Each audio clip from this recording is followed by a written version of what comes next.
Kerala water authority technical qualified ആയിട്ടുള്ള ഉദ്യോഗാർത്ഥികൾക്ക് നോക്കിയാൽ സിവിൽ ആയിക്കോട്ടെ, മെക്കാനിക്കൽ കഴിഞ്ഞ ആൾക്കാരായിക്കോട്ടെ, ഇലക്ട്രിക്കൽ കഴിഞ്ഞ ആൾക്കാരായിക്കോട്ടെ, അപ്പോൾ എല്ലാവർക്കും ഒരേപോലെ തന്നെ വലിയ ഓപ്പർച്യൂണിറ്റി തരുന്ന ഒരു വലിയ ഒരു സംഘമാണ് ഈ പറയുന്ന കേരള വാട്ടർ അതോറിറ്റി എന്ന് പറയുന്നത്. നോക്കി, അപ്പോൾ അവിടെ ആ ഒരു ഡിപ്പാർട്ട്മെന്റ് ഈ പറയുന്ന കേരള വാട്ടർ അതോറിറ്റിയിലേക്ക് വരുമ്പോൾ നമുക്ക് ഇനി വരാനിരിക്കുന്നത് ഏറ്റവും ഒരു മാസമായിട്ടുള്ള രീതിയിൽ തന്നെ നോട്ടിഫിക്കേഷനിലേക്ക് നമുക്ക് അഡ്വൈസുകൾ വരാൻ പോകുന്നത് കേരള വാട്ടർ അതോറിറ്റിയിലെ ഓപ്പറേറ്റർ എന്ന് പറയുന്ന പോസ്റ്റാണ്. അപ്പോൾ ഈ പോസ്റ്റിലേക്ക് നോക്കിയാൽ മെക്കാനിക്കൽ കഴിഞ്ഞ ആൾക്കാർക്കും അതുപോലെ ഇലക്ട്രിക്കൽ കഴിഞ്ഞ ആൾക്കാർക്കുമാണ് ഈ ഒരു അവസരം അടിപൊളിയായിട്ട് വരാനിരിക്കുന്നത്. 500-ൽ കൂടുതൽ അഡ്വൈസുകളാണ് കഴിഞ്ഞ റീസെന്റ് ആയിട്ട് നടന്ന എക്സാമിൽ നിന്ന് ലിസ്റ്റിൽ നിന്ന് പോയിട്ടുണ്ടായിരുന്നത്. അപ്പം ഇനി പുതിയൊരു നോട്ടിഫിക്കേഷൻ വരാൻ പോകുന്നു, പുതിയ റാങ്ക് ലിസ്റ്റ് വരാൻ വേണ്ടി പോകുന്നു, പുതിയ അഡ്വൈസുകൾ വരാൻ വേണ്ടി പോകുന്നു. അപ്പോൾ ഈ വരാൻ വേണ്ടി പോകുന്ന അഡ്വൈസുകൾ നമ്മളുടെ പേരുണ്ടാകണമെന്നുണ്ടെങ്കിൽ നമ്മൾ പഠനം അടിപൊളിയായി പോകേണ്ട സമയം അതിക്രമിച്ച് കഴിഞ്ഞിട്ടുണ്ട്. നമുക്കറിയാം, ഇപ്പോൾ PSC എന്ന് പറയുന്ന ഒരുപാട് കാലതാമസം ഇല്ലാതെ തന്നെ എക്സാമുകൾ നടത്തുന്നു, ഷോർട്ട് ലിസ്റ്റുകൾ പബ്ലിഷ് ചെയ്യുന്നു, റാങ്ക് ലിസ്റ്റുകൾ പബ്ലിഷ് ചെയ്യുന്നു, അഡ്വൈസുകൾ അടക്കം തന്നെ വളരെ പെട്ടെന്ന് നടക്കുന്ന രീതിയിൽ തന്നെയാണ് PSC പോയിക്കൊണ്ടിരിക്കുന്നത്. അപ്പോൾ ഏതൊരു PSC പഠിക്കുന്ന ഒരാളും ആഗ്രഹിക്കുന്ന രീതിയിൽ തന്നെ നോക്കിയ PSC മാറിക്കഴിഞ്ഞിട്ടുണ്ട്. നമുക്കറിയാം, പണ്ട് 10 വർഷം പോലും കാലയളവിൽ വന്നിട്ടുണ്ടായിരുന്ന റാങ്ക് ലിസ്റ്റുകളായിരുന്നു ഇപ്പോൾ നമുക്ക് 10 മാസം പോലും എടുക്കാതെ 8 മാസം കൊണ്ടൊക്കെ റാങ്ക് ലിസ്റ്റ് വന്ന് അഡ്വൈസ് വരുന്ന രീതിയിലേക്ക് മാറിയിട്ടുള്ളത്. അപ്പോൾ ഈ മാറ്റം നമുക്ക് ഏറ്റവും വലിയ ഫലപ്രദമായ രീതിയിൽ തന്നെ മാറ്റണം എന്നുണ്ടെങ്കിൽ നിങ്ങൾ ആഗ്രഹിക്കുന്ന രീതിയിൽ തന്നെ അടിപൊളിയായിട്ട് പഠനം മുന്നോട്ട് കൊണ്ടുപോയാൽ നിങ്ങളുടെ പേരായിരിക്കും നമ്മൾ വരാൻ വേണ്ടി പോകുന്ന അഡ്വൈസിൽ ആദ്യത്തെ പേര് എന്നുള്ള കാര്യം ഓർത്ത് വെച്ചോളാം. ആ ഒരു സ്വപ്നതുല്യമായിട്ടുള്ള കാര്യത്തിലേക്ക് നമുക്ക് ഇപ്പോൾ ഈ നിമിഷം തൊട്ട് തന്നെ പഠനം മുന്നോട്ട് കൊണ്ടുപോകണം. അപ്പോൾ അതിന് വേണ്ടിയിട്ട് കുറച്ച് കാര്യങ്ങൾ, ദാറ്റ് ഈസ് നമുക്ക് എങ്ങനെ ഇലക്ട്രിക്കൽ കഴിഞ്ഞ ആൾക്കാർക്ക് മെക്കാനിക്കൽ പഠിക്കേണ്ടതായിട്ടുണ്ടായിരിക്കും, മെക്കാനിക്കൽ കഴിഞ്ഞ ആൾക്കാർക്ക് ഇലക്ട്രിക്കൽ പഠിക്കേണ്ടതായിട്ടുണ്ടായിരിക്കും. അപ്പോൾ അങ്ങനെയാണെങ്കിൽ ഏത് രീതിയിൽ പഠിക്കണം, അത് കൃത്യമായിട്ടുള്ള ഒരു സ്റ്റഡി പ്ലാനുമായിട്ടാണ്, ഒരു അടിപൊളിയായിട്ടുള്ള സ്റ്റഡി പ്ലാനുമായിട്ടാണ് ഞാൻ നിങ്ങളുടെ മുന്നിലേക്ക് എത്തിയിട്ടുള്ളത്. നമുക്ക് വീഡിയോയിലേക്ക് പോകാം. യെസ്, അതിനു മുന്നേ നമുക്ക് എന്തൊക്കെയാണ് പഠിക്കേണ്ടതെന്നുള്ള കാര്യം നമ്മളൊന്ന് അറിഞ്ഞിരിക്കണം. ഏതൊരു എക്സാം ആണെങ്കിലും റീസെന്റ് ആയിട്ട് നടന്ന എക്സാമിന്റെ ആ ഒരു സിലബസ് നോക്കിക്കൊണ്ട്, ഈ സിലബസിൽ നിന്ന് ഒരുപാട് മാറ്റങ്ങൾ വരാൻ സാധ്യതയില്ലാത്ത ഒരു എക്സാം ആയതുകൊണ്ട് തന്നെ ആ സെയിം സിലബസ് വെച്ചുകൊണ്ട് തന്നെയാണ് നമ്മൾ പഠനം മുന്നോട്ട് കൊണ്ടുപോകേണ്ടത്.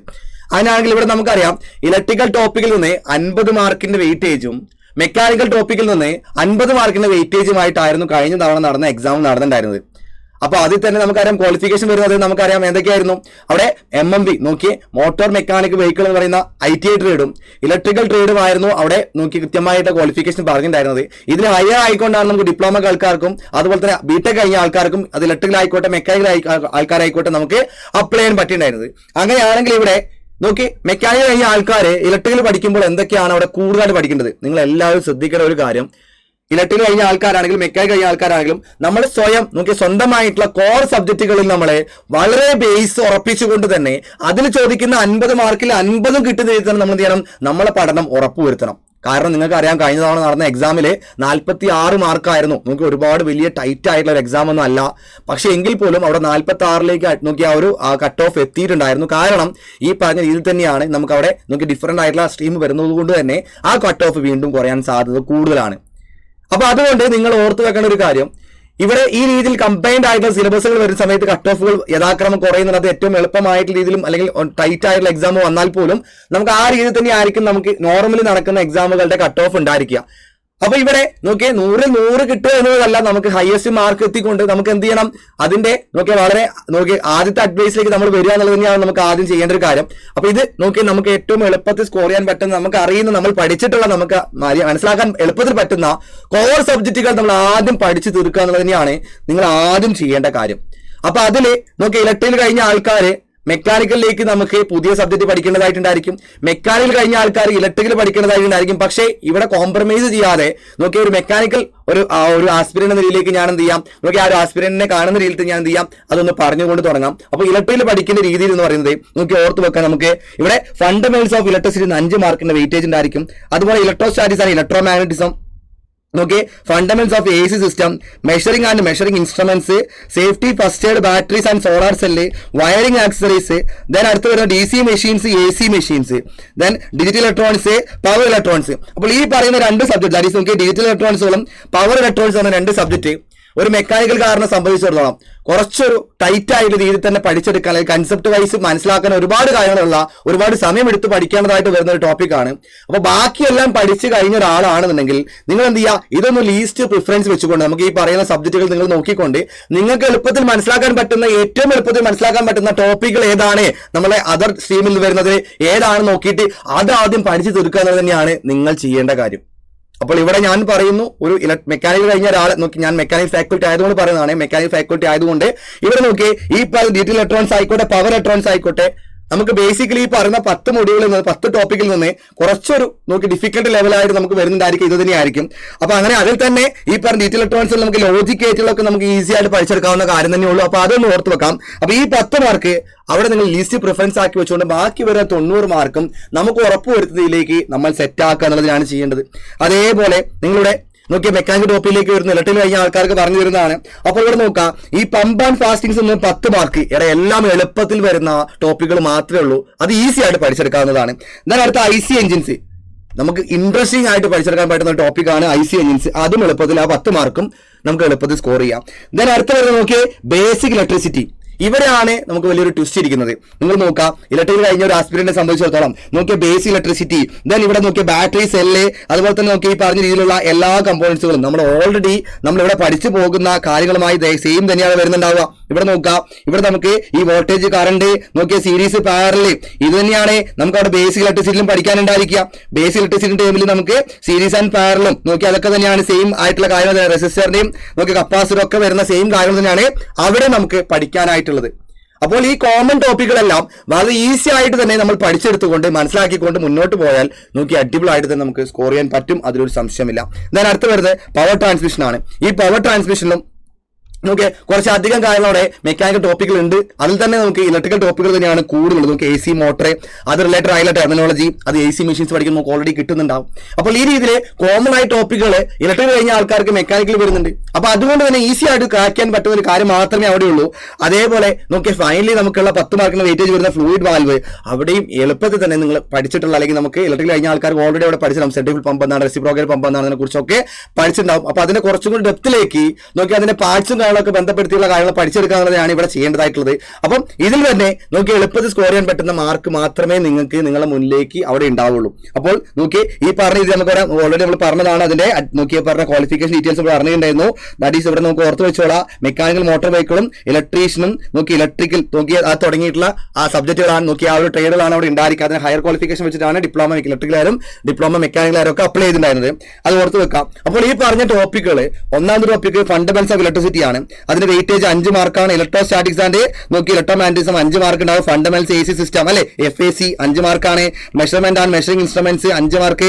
Safety first aid, battery 5 mark. Wiring accessories 5 mark. DC machines AC machines 5 mark. DD ഇലക്ട്രോണിക്സും പവർ ഇലക്ട്രോണിക്സും 5 മാർക്കാണ്. അപ്പൊ ഇതിൽ പറയുന്ന ഈ 2 ടോപ്പിക് ഒഴിച്ചുകൊണ്ട് ബാക്കി DC മെഷീൻ ആയിക്കോട്ടെ AC മെഷീൻ ആയിക്കോട്ടെ, AC മെഷീൻ കുറച്ചധികം പഠിക്കാനുണ്ട്. അപ്പൊ അതെല്ലാം വെച്ചുകൊണ്ടും നമുക്ക് എളുപ്പത്തിൽ സ്കോർ ചെയ്യാൻ പറ്റുന്ന കാര്യങ്ങൾ നോക്കി other related electric non electrical ആയിട്ടുള്ള സബ്ജക്ട് മെക്കാനിക്കൽ ആയ ആൾക്കാരെ ഉറപ്പായിട്ടും നോക്കി ഈ 2 ടോപ്പിക് ഒഴിച്ച് അതുപോലെ AC മെഷീൻസ് നോക്കി ബാക്കി വരുന്ന നോക്കി 40 മാർക്ക് ഉറപ്പിക്കുന്നതിൽ തന്നെ പഠിച്ചെടുക്കുക. അപ്പൊ ലീസ്റ്റ് പ്രിഫറൻസ് എന്ന് പറയുന്നത് പ്രിഫറൻസ് ഉണ്ടാക്കി നിങ്ങൾക്ക് പഠിച്ചെടുക്കാൻ പറ്റുന്ന കാര്യങ്ങൾ മാത്രമേ അവിടെ ഉള്ളൂവെങ്കിൽ നിങ്ങൾ അത് നോക്കുക തന്നെ വേണം. പക്ഷേ ഉറപ്പ് വരുത്തേണ്ട കാര്യം, നമ്മളുടെ കോർ സബ്ജക്ട് മെക്കാനിക്കൽ ടോപ്പിക്കുള്ള കോർ സബ്ജക്റ്റിലെ എല്ലാ ക്വസ്റ്റ്യൻസും കിട്ടുന്ന രീതിയിൽ തന്നെ നിങ്ങൾ എന്ത് ചെയ്യണം, അത് പ്രാക്ടീസ് വെച്ചിട്ടുണ്ടാകണം. ഓക്കെ അല്ലേ, ക്ലിയർ അല്ലേ? അപ്പോൾ ആ രീതിയിൽ ഡിഫിക്കൽട്ട് ലെവലുകൾ മനസ്സിലാക്കിക്കൊണ്ട് ആ സബ്ജക്റ്റുകൾ നിങ്ങൾ പഠിക്കുമ്പോൾ നിങ്ങളുടെ ഡിഫിക്കൽട്ട് നിങ്ങൾക്ക് മനസ്സിലാക്കാൻ പറ്റുന്നതിലേക്ക് എന്ത് ചെയ്യുക, അതിനെ നിങ്ങൾ എന്ത് ചെയ്യുക, സോർട്ട് ചെയ്യുക. ആ സോർട്ട് ചെയ്ത രീതിയിൽ എന്ത് ചെയ്യുക, നിങ്ങൾ പഠനം മുന്നോട്ട് കൊണ്ടുപോവുക. ഓക്കെ അല്ലേ? അപ്പൊ അതിനുവേണ്ടി ഏറ്റവും ചെറിയ രീതിയിൽ തന്നെ നമുക്ക് മനസ്സിലാക്കാൻ പാകത്തിലേക്ക് നോക്കിയാൽ നമ്മൾ ഓൾറെഡി പറഞ്ഞ പമ്പ് ഫാസ്റ്റിംഗ്സ് 10 മാർക്ക്, IC എഞ്ചിന് 10 mark, basic electricity 10 mark, power transmission 10, fluid valve 10 ആണ് വെയിറ്റേജ് ഉള്ളത്. അപ്പൊ ഇത് ഏറ്റവും എളുപ്പത്തിൽ സ്കോർ ചെയ്യാൻ പറ്റുന്നതിലേക്ക് ഞാൻ ഒരു ചെറിയ സ്റ്റഡി പ്ലാൻ ഇവിടെ സെറ്റ് ചെയ്തിട്ടുണ്ട്, നമുക്ക് നോക്കാം. അപ്പൊ ഓൾറെഡി ഒരു ഇലക്ട്രിക്കൽ കഴിഞ്ഞ ആളാണെങ്കിൽ നമ്മൾ സ്റ്റാർട്ട് ചെയ്യുന്നത് ഇലക്ട്രിക്കൽ സബ്ജക്ട് തന്നെയാകണം. മെക്കാനിക്കൽ കഴിഞ്ഞ ഒരാളാണെങ്കിൽ മെക്കാനിക്കൽ സബ്ജക്ട് തന്നെ സ്റ്റാർട്ട് ചെയ്യാം. അവിടെ പോയി ഇലക്ട്രിക്കലേക്ക് ആദ്യം പഠിച്ചു വെക്കാൻ നിൽക്കരുത്. കാരണം ഞാൻ പറഞ്ഞു, കോർ സബ്ജക്ട് നമ്മുടെ കയ്യിലാക്കുക. അതാണ് നിങ്ങളുടെ ആദ്യത്തെ കാര്യം. നിങ്ങളുടെ കയ്യിലേക്ക് നിങ്ങളുടെ ആയുധം മൂർച്ച കൂട്ടുന്നത്, നിങ്ങളുടെ കയ്യിലിരിക്കുന്ന ആയുധത്തിന് മൂർച്ച കൂട്ടുക തന്നെയാണ് വേണ്ടത് അല്ലെ? അപ്പൊ ഇലക്ട്രിക്കൽ കഴിഞ്ഞ ആൾക്കാര് ഇലക്ട്രിക്കൽ തന്നെ ആദ്യം പഠിക്കുക, മെക്കാനിക്കൽ കഴിഞ്ഞ ആള് മെക്കാനിക്കൽ കഴിഞ്ഞ തന്നെ ആദ്യം പഠിക്കുക. അപ്പൊ ആ രീതിയിൽ തന്നെ പഠിച്ചു കൊണ്ടുപോയി 50 മാർക്ക് നമ്മുടെ കയ്യിലായി ഉറപ്പ് വരുത്തി കഴിഞ്ഞാൽ അടുത്ത സബ്ജക്റ്റിലേക്ക് നമ്മൾ കടക്കണം. ആ രീതിയിൽ തന്നെ നിങ്ങൾ പോവുക. അപ്പൊ അതിനുവേണ്ടി ഏറ്റവും എളുപ്പത്തിൽ സ്കോർ ചെയ്യാൻ പാകത്തിൽ രൂപത്തിലേക്ക് നമ്മൾ ആ ഒരു കണ്ടന്റ് ഓറിയന്റഡ് ആയിട്ടുള്ള സബ്ജക്ട് വെച്ചുകൊണ്ട് നോക്കിയാൽ നമ്മളൊന്ന് ജസ്റ്റ് ഒന്ന് എന്ത് ചെയ്യാണ് അതിനൊരു ടോപ്പിക് വൈസ് ആയിരുന്നു പറഞ്ഞു പോകാണ്. അപ്പോൾ ഇവിടെ ഫണ്ടമെന്റൽസ് ഓഫ് ഇലക്ട്രിസിറ്റി നിങ്ങൾ നോക്കി 3 ദിവസം കൊണ്ട് കവർ ചെയ്യാവുന്ന ടോപ്പിക് മാത്രമേ അതിൽ കുറഞ്ഞ ദിവസം കൊണ്ട് കവർ ചെയ്ത് കഴിഞ്ഞാൽ എക്സ്ട്രാ ആഡ് ഓൺ ആയി കിട്ടുകയാണ്. ദെൻ ഇലക്ട്രോസ്റ്റാറ്റിക്സ് ആൻഡ് ഇലക്ട്രോമാഗ്നറ്റിക്സ് എന്നത് 5 ദിവസം. Then fundamentals of AC system 5 mark നോക്കി 5 ദിവസം. അതുപോലെ മെഷർമെന്റ്സ് ആൻഡ് മെഷറിംഗ് ഇൻസ്ട്രുമെന്റ്സ് 5 ദിവസം. സേഫ്റ്റി ഫസ്റ്റ് എയ്ഡ് ബാറ്ററീസ് 3 ദിവസം. വയറിംഗ് ആക്സസറി 3 ദിവസം. DC മെഷീൻസ് 4 ദിവസം കൊണ്ട് തീർക്കുക. AC മെഷീൻസ് 6 ദിവസം കൊണ്ട്. ഡിജിറ്റൽ ഇലക്ട്രോണിക്സും പവർ ഇലക്ട്രോണിക്സും 3 ദിവസം കൊണ്ട് കംപ്ലീറ്റ് ആക്കുക. അപ്പോൾ ഈ രീതിയിൽ കംപ്ലീറ്റ് ആകുമ്പോൾ ടോട്ടൽ ഒരു 40 ഡേയ്സ് ആണ് നമുക്ക് ഇവിടെ എടുക്കുന്നുണ്ടായിരിക്കുക. 40 ദിവസം കൊണ്ട് നമുക്ക് എന്ത് ചെയ്യാൻ സാധിക്കും, ഈ ടോപ്പിക്കുകളൊക്കെ നിങ്ങൾക്ക് കവർ ചെയ്യാൻ സാധിക്കും. അത് ഇലക്ട്രിക്കൽ കഴിഞ്ഞ ആളാണെങ്കിലും മെക്കാനിക്കൽ കഴിഞ്ഞ ആൾക്കാർക്ക് കുറച്ചും കൂടി സമയം കൂടുതൽ എടുത്താലും കുഴപ്പമില്ല. പക്ഷെ നിങ്ങൾക്ക് അവിടെ കൃത്യമായി എന്ത് ചെയ്യാൻ സാധിക്കണം, മെക്കാനിക്കലിലേത് കോമ്പൻസേറ്റ് ചെയ്യാൻ പറ്റണം എന്നുള്ളത് മാത്രം. ഇനി അതുപോലെ മെക്കാനിക്കൽ ടോപ്പിക്കിൽ വന്നു കഴിഞ്ഞാൽ ഈ പമ്പ് ആൻഡ് ഫാസ്റ്റിംഗ്സ് ആണ് കുറച്ചധികം പഠിക്കാനുള്ളത്. അതൊരു 8 ദിവസം എടുക്കുക. ദെൻ IC എഞ്ചിൻ വളരെ എളുപ്പത്തിൽ സ്കോർ ചെയ്യാൻ പറ്റുന്ന കാര്യം മാത്രമുള്ളത് 6 ദിവസം കൊണ്ട് തീർക്കുക. ദെൻ ബേസ് ഇലക്ട്രിസിറ്റി നമുക്ക് ഓൾറെഡി പഠിച്ച കാര്യങ്ങൾ തന്നെയാണ്. പക്ഷെ എന്നിൽ കൂടെയും ഒന്നുകൂടെ ഓർത്ത് വെക്കാൻ പാകത്തിലേക്ക് 8 ദിവസം നമുക്ക് അവിടെ എടുത്തിട്ടുണ്ടായിരുന്നു. ദെൻ അവിടുത്തെ പവർ ട്രാൻസ്മിഷൻ നമുക്ക് 6 ദിവസം കൊണ്ട് തീർക്കാവുന്ന കണ്ടന്റ് മാത്രമേ അവിടെ ഉള്ളൂ. ദെൻ ഫ്ലൂയിഡ് വാല്യൂ കുറച്ചധികം ഉള്ളത് കൊണ്ട് 8 ദിവസം നമ്മൾ വെയിറ്റ് എടുത്തു. നോക്കി അതുപോലെ തന്നെ നോക്കി 36 ഡേയ്സ് കൊണ്ട് നമുക്ക് ചെയ്യാൻ സാധിക്കും. ഇവിടെ ഈ പറഞ്ഞ മെക്കാനിക്കൽ ടോപ്പിക്കുകൾ നമുക്ക് കവർ ചെയ്യാൻ സാധിക്കും എന്നുള്ള കാര്യം ഓർത്തിരിക്കുക. അങ്ങനെ 36 വരുമ്പോൾ നമുക്ക് 76 ഡേയ്സ് നമുക്ക് ഓൾറെഡി ആയിട്ടുണ്ട്. ദെൻ ഇവിടെ നമുക്കറിയാം ഏതൊരു എക്സാം ആണെങ്കിലും അവിടെ പ്രോപ്പർ ആയിട്ട് റിവിഷൻ ചെയ്യുക എന്നുള്ളത് തന്നെയാണ് നമ്മൾ ചെയ്യേണ്ടതായിട്ടുള്ള കാര്യം. ആ റിവിഷൻ ചെയ്യാനായിട്ട് മെക്കാനിക്കൽ ടോപ്പിക്കുകൾ നോക്കി നമ്മൾ ഇതെല്ലാം ഈ രീതിയിൽ തന്നെ കവറപ്പ് ചെയ്ത് നമ്മൾ ഈ പറയുന്ന രീതിയിൽ ഓർത്ത് വെക്കുക. ഓരോ ദിവസം പഠിക്കുന്നത് ആ ദിവസം തന്നെ നിങ്ങൾ റിവിഷൻ ചെയ്ത് പോയിരിക്കണം.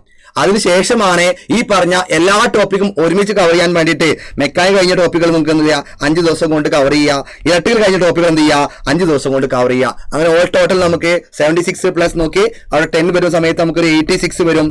ദെൻ നോക്കി നമ്മളൊരു 100 ദിവസത്തെ പ്ലാനാണ് ഉദ്ദേശിക്കുന്നത്. നമുക്ക് ഡിസംബർ തൊട്ട് ഈ ദിവസം തൊട്ട് നമുക്ക് നോക്കി ഡിസംബർ 20 തൊട്ട് നമുക്ക് എന്ത് ചെയ്യും, അവിടെ നോക്കി ഏപ്രിൽ 1 നമ്മൾ ഈ പറയുന്ന എക്സാം എന്ന് കരുതുക. ഏപ്രിൽ 1 നമ്മൾ ഈ എക്സാം എന്ന് കരുതുക. ഏപ്രിൽ 1 എത്തുന്ന സമയത്ത് നമുക്ക് ഓൾമോസ്റ്റ് നമുക്ക് ഒരു 100 ദിവസം നമുക്ക് അവിടെ കിട്ടും. ആ 100 ദിവസത്തിൽ നമ്മൾ ഓൾറെഡി പറഞ്ഞു 86 ദിവസം കൊണ്ട് നമുക്ക് റിവിഷൻ വരെ കംപ്ലീറ്റ് ആക്കി ബാക്കി വരുന്ന 14 ദിവസം നിങ്ങൾ എന്ത് ചെയ്യുക, ക്വസ്റ്റ്യൻസ് ചെയ്തുകൊണ്ടിരിക്കുക. മാക്സിമം ക്വസ്റ്റ്യൻസ് ചെയ്യുക. ആ ചെയ്യുന്ന സമയത്ത് ആദ്യത്തെ 4 ദിവസം ചെയ്യുന്ന സമയത്ത് ഉറപ്പായിട്ട് നിങ്ങൾക്ക് നെഗറ്റീവ് കിട്ടും. ആ നെഗറ്റീവ് നിങ്ങൾക്ക് എവിടെയാണ് കിട്ടാത്തത്, എവിടെയാണ് നിങ്ങൾക്ക് ചെയ്യാൻ പറ്റാത്തത്, എവിടെയാണ് നിങ്ങളുടെ കണ്ടന്റ് കിട്ടാത്തത് നോക്കിക്കൊണ്ട് ആ കണ്ടന്റ് ഉറപ്പാക്കാൻ ഭാഗത്ത് നിങ്ങൾ എന്ത് ചെയ്യുക, അത് വീണ്ടും പോയി റിവൈസ് ചെയ്യുക. ഒന്ന് പഠിച്ചു, റിവൈസ് ചെയ്തു, വീണ്ടും ഒന്നുകൂടി നോക്കുമ്പോൾ കുറഞ്ഞ സമയം കൊണ്ട് നിങ്ങൾക്ക് ആ കണ്ടന്റ് സെറ്റ് ആക്കാൻ പറ്റും. അത് മനസ്സിലാക്കിക്കൊണ്ട് അതും കൂടെ നിങ്ങൾ എന്ത് ചെയ്യുക, കവറപ്പ് ചെയ്യുക. എപ്പോഴും നിങ്ങൾ എന്ത് ചെയ്യുക ചെയ്യുന്നുണ്ടാവുക, നോക്കി ഒരു ക്വസ്റ്റ്യൻ ചെയ്യും, ആ ക്വസ്റ്റ്യൻ അനലൈസ് ചെയ്യാതെ നിങ്ങൾ എന്ത് ചെയ്യും, വീണ്ടും അടുത്ത ക്വസ്റ്റ്യനിലേക്കാണ് പോകുന്നതാവല. അത് പാടില്ല. നിങ്ങൾ കിട്ടാത്ത ക്വസ്റ്റ്യൻ നിങ്ങൾ അതിന് പുറകെ പോകണം. പുറകെ പോയിക്കൊണ്ട് എന്തുകൊണ്ട് എനിക്ക് കിട്ടുന്നില്ല, എന്താണ് എനിക്ക് അവിടെ മിസ്സായി പോകുന്നുള്ള കാര്യം മനസ്സിലാക്കിക്കൊണ്ട് തന്നെ നിങ്ങൾ എന്ത് ചെയ്യുക, അത് നിങ്ങളുടെ കയ്യിലേക്ക് എത്തിക്കാൻ നോക്കുക. അത് എത്തിയാലാണ് ആ സെയിം ടൈപ്പ് ക്വസ്റ്റ്യൻസുകൾ നിങ്ങളുടെ മുന്നിലേക്ക് ഇനിയും വരും എക്സാമിന്. കാരണം നിങ്ങൾ ഓൾറെഡി പ്രീവിയസ് ക്വസ്റ്റ്യൻ ഡിസ്കസ് ചെയ്യുന്നത്, അല്ലെങ്കിൽ പ്രീവിയസ് ക്വസ്റ്റ്യൻ നിങ്ങൾ ചെയ്തിട്ടുള്ളത് ആ പാറ്റേണിലെ ക്വസ്റ്റ്യൻ തന്നെയായിരിക്കും വീണ്ടും വരുന്നുണ്ടായിരിക്കുക. ആ പറഞ്ഞ ക്വസ്റ്റ്യൻസ് തന്നെയായിരിക്കും നോക്കി ക്വസ്റ്റ്യനർ എന്ത് ചെയ്യുക, ഒന്ന് നോക്കി കൃത്യമായി റെഫർ ചെയ്തിട്ടുണ്ടാകും. അപ്പോൾ ആ ലെവലിലെ ക്വസ്റ്റ്യൻസുകൾ വീണ്ടും വരുമ്പോൾ നിങ്ങൾക്ക് ചെയ്യാൻ പറ്റണമെന്നുണ്ടെങ്കിൽ, നിങ്ങൾക്ക് കിട്ടാത്ത ക്വസ്റ്റ്യൻസ് ഉണ്ടെങ്കിൽ നിങ്ങൾ അതിന് പുറകെ പോയി നിങ്ങളുടെ കയ്യിലേക്ക് എത്തിക്കാൻ ശ്രമിക്കണം. ആ രീതിയിലേക്ക് ഒരു 100 ദിവസത്തെ പ്ലാൻ നമുക്കിവിടെ സെറ്റ് ചെയ്യാം. ഏപ്രിൽ 1 നമ്മൾ ഈ എക്സാം നടക്കാൻ വേണ്ടി പോകുന്നുള്ള കാര്യം നമ്മൾ ഉറപ്പുവരുത്തുക. അത് ഉറപ്പുവരുത്തുന്ന കാരണം എന്ന് പറയുന്നത് എപ്പോഴും നമുക്കൊരു എയിം ഉണ്ടായിരിക്കണം. ആ എയിം വെച്ചുകൊണ്ട് പഠിക്കാനായിട്ട് നിങ്ങൾ ശ്രമിക്കുക. നമുക്കിനി വരുന്ന 100 ദിവസം കൊണ്ട് ഏപ്രിൽ 1 എന്റെ എക്സാം നടക്കാൻ വേണ്ടി പോകുന്ന ഉറപ്പുവരുത്തി, ആ ഡേറ്റ് തന്നെ ഉറപ്പുവരുത്തിക്കൊണ്ട് നിങ്ങൾ എന്ത് ചെയ്യുക, പഠിച്ചോളാം. പഠനം അടിപൊളിയായിട്ട് മുന്നോട്ട് കൊണ്ടുപോയിക്കോളാം. അങ്ങനെയാണെങ്കിൽ മാത്രമാണ് നിങ്ങൾക്ക് നല്ലൊരു റാങ്കിൽ എത്തിക്കൊണ്ട് ഞാൻ നേരത്തെ പറഞ്ഞ പോലെ ആ ഒരു അഡ്വൈസ് വരുന്ന സമയത്ത് അഡ്വൈസിലെ ആദ്യത്തെ പേര് നിങ്ങളുടെ പേരാകാൻ വേണ്ടിയിട്ടുള്ള കാര്യങ്ങൾ നിങ്ങൾക്ക് ചെയ്യാൻ പറ്റുള്ളൂ. ഓക്കെ അല്ലേ? അപ്പൊ അങ്ങനെയാണെങ്കിൽ നോക്കി ഈ പറഞ്ഞ രീതിയിലേക്ക് നോക്കി അടിപൊളിയായിട്ട് നിങ്ങളെ ആ ഒരു അഡ്വൈസിലേക്ക് നിങ്ങളെ നോക്കി ചേർത്ത് പിടിക്കാനായിട്ട് സൈലന്റ് ടെക്നിക്കൽ ഒരു പുതിയ ബാച്ച് KW ഓപ്പറേറ്ററിന് വേണ്ടിയുള്ള 2.0 എന്ന് പറയുന്ന ബാച്ച് നമുക്ക് ഇവിടെ സ്റ്റാർട്ട് ചെയ്യാണ്. ദാറ്റ് മീൻസ് നമുക്ക് ഈ സ്റ്റാർട്ട് ചെയ്യുന്ന ഡേറ്റ് എന്ന് പറയുന്നത് നമുക്കറിയാം, നമുക്ക് ഡിസംബർ 22 22 സ്റ്റാർട്ട് ചെയ്യുന്നു. നമുക്ക് അവിടെ പറഞ്ഞ 100 ദിവസത്തെ സമയം അവിടെ ഉണ്ടായിരിക്കും. ആ 100 ദിവസം കൊണ്ട് തന്നെ നമുക്ക് ഈ പറഞ്ഞ രീതിയിലുള്ള കാര്യങ്ങളൊക്കെ പഠിച്ചുകൊണ്ട് അടിപൊളിയായിട്ട് നമുക്ക് എന്ത് ചെയ്യാൻ സാധിക്കും, ഈ കണ്ടന്റ് നിങ്ങളെ കയ്യിലേക്ക് എത്തിക്കാൻ സാധിക്കും. അപ്പോൾ അങ്ങനെ ആ രീതിയിൽ തന്നെ പഠിച്ചുകൊണ്ട് നിങ്ങൾ മുന്നോട്ട് കൊണ്ടുപോകുക, മുന്നോട്ട് പോയിക്കോളുക. അപ്പോൾ നിങ്ങൾക്ക് ഈ പറഞ്ഞ ബാച്ചുമായി ബന്ധപ്പെട്ടുള്ള കാര്യങ്ങൾ മനസ്സിലാക്കാൻ വേണ്ടിയിട്ട് എന്ത് ചെയ്യുക, ഈ പറഞ്ഞ നമ്പറിലേക്ക്, ഈ കാണുന്ന നമ്പറിലേക്ക്, അതായത് നമുക്ക് 9995100800 എന്ന് പറയുന്ന നമ്പറിലേക്ക് വിളിച്ചുകൊണ്ട് നിങ്ങളുടെ അഡ്മിഷൻ നിങ്ങൾക്ക് ഉറപ്പ് വരുത്തുക. അപ്പം നോക്കി ഈ പറഞ്ഞ മെക്കാനിക് കഴിഞ്ഞ ആൾക്കാരായിക്കോട്ടെ, ഇലക്ട്രിക് ഇലക്ട്രിക്കൽ കഴിഞ്ഞ ആൾക്കാരായിക്കോട്ടെ നമുക്കൊരു അടിപൊളിയുള്ള ഓപ്പർച്യൂണിറ്റി ആണ്. അപ്പോൾ ഈ ഓപ്പർച്യൂണിറ്റി നിങ്ങൾ മിസ്സാക്കണ്ട. നമുക്കറിയാം ഈ ഒരു ഫീ നോക്കി, ഈ പറയുന്ന ഇത്രയും നോക്കി ഈ കോഴ്സിന്റെ ഫീസ് എന്ന് പറയുന്നത് നമുക്കറിയാം ഈ പറഞ്ഞ ഇതിലേക്ക് നമുക്ക് വലിയൊരു ഓപ്പർച്യൂണിറ്റി നമ്മുടെ മുന്നിലേക്ക് എത്തിയിരിക്കുകയാണ്. അപ്പോൾ നോക്കി ഇലക്ട്രിക്കലും പഠിക്കണം, മെക്കാനിക്കലും പഠിക്കണം, രണ്ട് കണ്ടന്റ് ഒരേപോലെ പഠിക്കുന്നത് കൊണ്ട് തന്നെ നിങ്ങൾ ആലോചിച്ച് നോക്കുക, ഇത്രയും അഫോർഡബിൾ പ്രൈസിൽ നമുക്ക് കേരളത്തിൽ ഒരു സ്ഥലത്തും നിങ്ങൾക്ക് കിട്ടുന്നുണ്ടായിരിക്കില്ല എന്നുള്ളതാണ് സൈലത്തിന്റെ ഉറപ്പ്. അപ്പോൾ 2499 രൂപയ്ക്ക് ഏറ്റവും അടിപൊളി കണ്ടന്റ് നിങ്ങൾക്ക് അടിപൊളിയായിട്ട് പഠിക്കാൻ പാകത്തിലേക്ക് നിങ്ങൾ സെറ്റാക്കി തരുന്നുണ്ടാകും സൈലന്റ് ടെക്നിക്കൽ. അപ്പോൾ ആ രീതിയിലേക്ക് നിങ്ങൾ എന്ത് ചെയ്യുക, പെട്ടെന്ന് എന്ത് ചെയ്യുക, നമ്മളെ ഒരു ബാച്ചിലേക്ക് ജോയിൻ ചെയ്തോളൂ. അപ്പോൾ ഡൗട്ടുകൾ എന്തോ കാര്യങ്ങളുണ്ടെങ്കിൽ നോക്കി ഈ പറയുന്ന നമ്പറിലേക്ക് ഉടൻ ബന്ധപ്പെട്ടുകൊണ്ട് നിങ്ങൾ എന്ത് ചെയ്യുക, ആ ഒരു അഡ്മിഷൻ ഉറപ്പുവരുത്തുക. അപ്പോൾ thank you all of you and all the best.